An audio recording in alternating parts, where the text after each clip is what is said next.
যুক্তরাষ্ট্রের president Donald ট্রাম্পের একটি চিঠি ঘিরে আন্তর্জাতিক অঙ্গনে কৌতূহল সৃষ্টি করেছে। বাংলাদেশ থেকে আমদানি হওয়া সব পণ্যের ওপর ৩৫% শুল্ক আরোপের ঘোষণায় সরাসরি বাংলাদেশের অন্তর্বর্তী সরকারের প্রধান উপদেষ্টা ডক্টর মোহাম্মদ ইউনূসকে চিঠি দিয়েছেন মার্কিন প্রেসিডেন্ট ডোনাল্ড ট্রাম্প।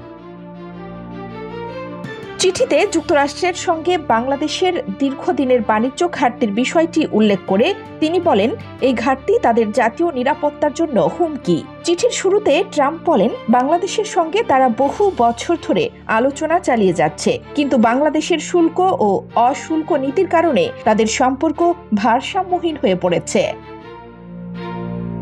চিঠিতে তিনি সরাসরি সতর্ক করে বলেন, ২০২৫ সালের ১ আগস্ট থেকে বাংলাদেশি সব পণ্যের ওপর বাড়তি ৩৫% শুল্ক কার্যকর হবে। ট্রান্সশিপমেন্টের পথেও এই শুল্ক এড়ানো যাবে না বলে জানানো হয়েছে। ট্রাম্প ডক্টর ইউনূসকে বলেন, বাংলাদেশের সঙ্গে মার্কিন যুক্তরাষ্ট্রের যে বাণিজ্য ঘাটতি রয়েছে, ৩৫% শুল্ক সেই বৈষম্য দূর করার জন্য প্রয়োজনীয় পদক্ষেপের এক অংশ মাত্র। চিঠিতে আরও বলা হয়, বাংলাদেশ যদি যুক্তরাষ্ট্রে পণ্য তৈরি করে তাহলে কোনো শুল্ক আরোপ হবে না। এমনকি ট্রাম্প আশ্বাস দিয়েছেন, এ ধরনের কারখানার অনুমোদন সপ্তাহ দুয়েকের মধ্যেই দেওয়া হবে। বিশেষজ্ঞরা বলছেন, এমন অবস্থান যুক্তরাষ্ট্রের বৈদেশিক বাণিজ্য নীতির এক ধরনের চাপ প্রয়োগ কৌশল, যার মাধ্যমে তারা দেশীয় উৎপাদনকে উৎসাহ দিতে চায়।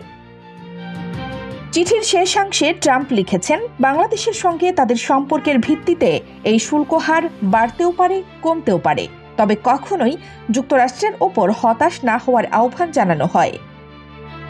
এদিকে এই চিঠি ট্রাম্প নিজেই প্রকাশ করেছেন তার ট্রুথ সোশ্যাল অ্যাকাউন্টে, যা এর কূটনৈতিক ভাষার পাশাপাশি রাজনৈতিক বার্তাও বহন করে বলে মনে করছেন আন্তর্জাতিক বিশ্লেষকরা। এই সিদ্ধান্ত বাংলাদেশের তৈরি পোশাক শিল্প সহ রপ্তানিমুখী খাতগুলোর ওপর বিরূপ প্রভাব ফেলতে পারে বলে মনে করছেন বিশ্লেষকেরা। আগামী ১ আগস্ট থেকে কার্যকর হতে যাওয়া এই শুল্ক আরোপ এখন কূটনৈতিক আলোচনার কেন্দ্রে। কানিজ ফাতেমা, নিপা, খবর সংযোগ।